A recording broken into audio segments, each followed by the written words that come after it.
Hello friends, मैं प्रीति सोनी छत्तीसगढ़ से। सबसे पहले आप लोगों को नए साल की बहुत बहुत शुभकामनाएं। आपका नया वर्ष अच्छा जाए और भगवान की भक्ति में आप लग जाएं, जिनसे कल्कि जी की सेना में शामिल हो। यही मैं कहूँगी, यही शुभकामनाएं मैं दूंगी। तो फ्रेंड्स, कल्कि जी के बारे में बात करें तो कोई मानता है, कोई नहीं मानता। कोई तो भगवान को ही नहीं मानता, कल्कि जी तो छोड़ो।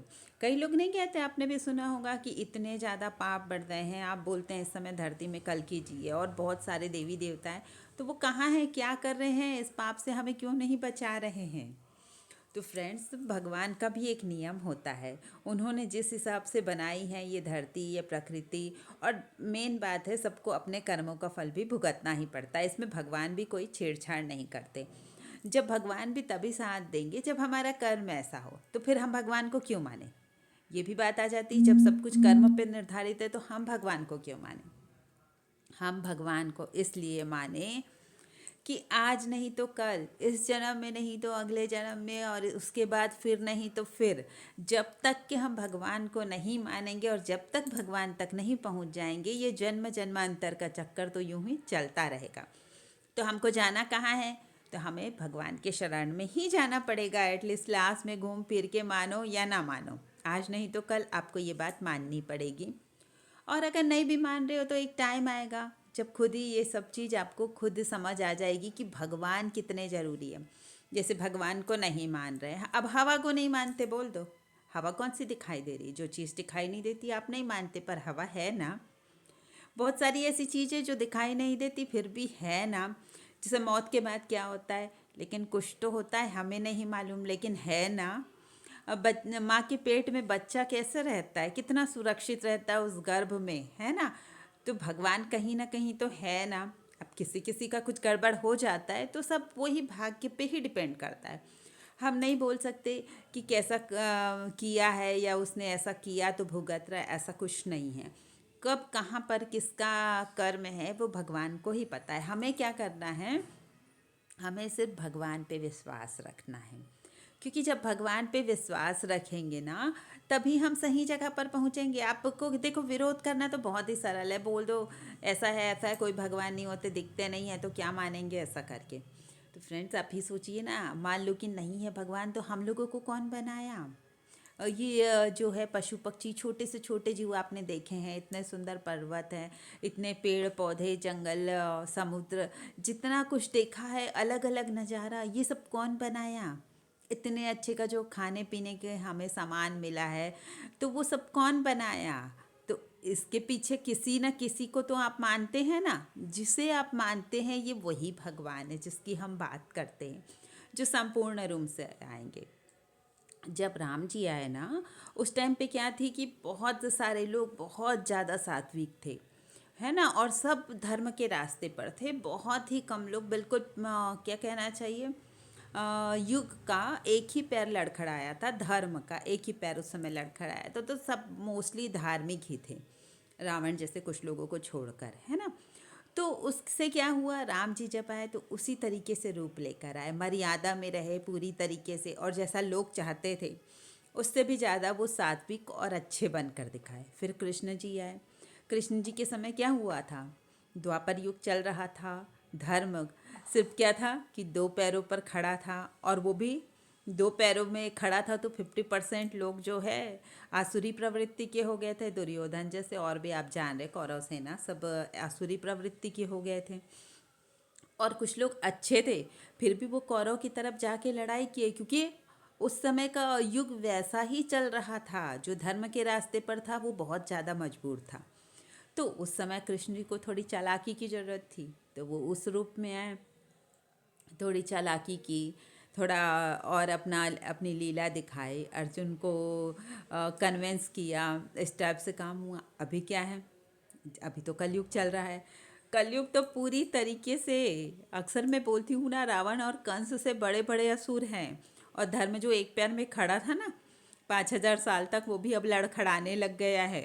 तो अभी अब भगवान कैसे रूप में आएंगे, आप ही सोचिए ना। अभी तो उनको बहुत ज़्यादा चालाकी आएगी, छलिया जो उनका नाम पड़ा है वो पूरी तरीके से अभी सिद्ध करके दिखाएंगे। और किसके साथ कैसे रहना है, किसको किस तरीके से नियंत्रित करना है, कैसा न्याय करना है, ये सब भगवान को अच्छे से पता रहेगा। हम लोग चाहे कितना भी गणित लगाते रहे, भगवान ऐसे वैसे वैसे वैसे, कुछ नहीं। भगवान जो है भगवान ही होते हैं, हमारे गणित से, हमारी सोच से परे।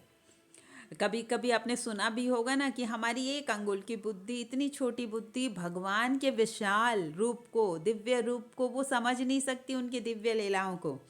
तो भगवान के क्षेत्र में ना हमें ज़्यादा दिमाग नहीं लगाना चाहिए कि भगवान ने ऐसा क्यों किया, भगवान ने वैसा क्यों किया। हम क्या करते हैं, सवाल लेके बैठ जाते, जैसे धर्म की बात चलती, जैसे ही अध्यात्म की बात चलती। तो हम लोगों को अपने आप को ज्ञानी दिखाना भी तो बहुत ज़रूरी है ना, तब तो किसी को समझ आएगा कि हम भी थोड़ा बहुत ज्ञान रखते हैं। बाकी चीज़ों में नहीं आएगा तो चलेगा, बाकी चीज़ों में, लेकिन आध्यात्म के क्षेत्र में तो हमें पूरा ज्ञान हमें दिखाना पड़ता है ना। हम कुछ भी बोल देते हैं, चाहे वो उसके सर पैर हो ना हो, बेसर पैर की बात ही बोल देते हैं हम।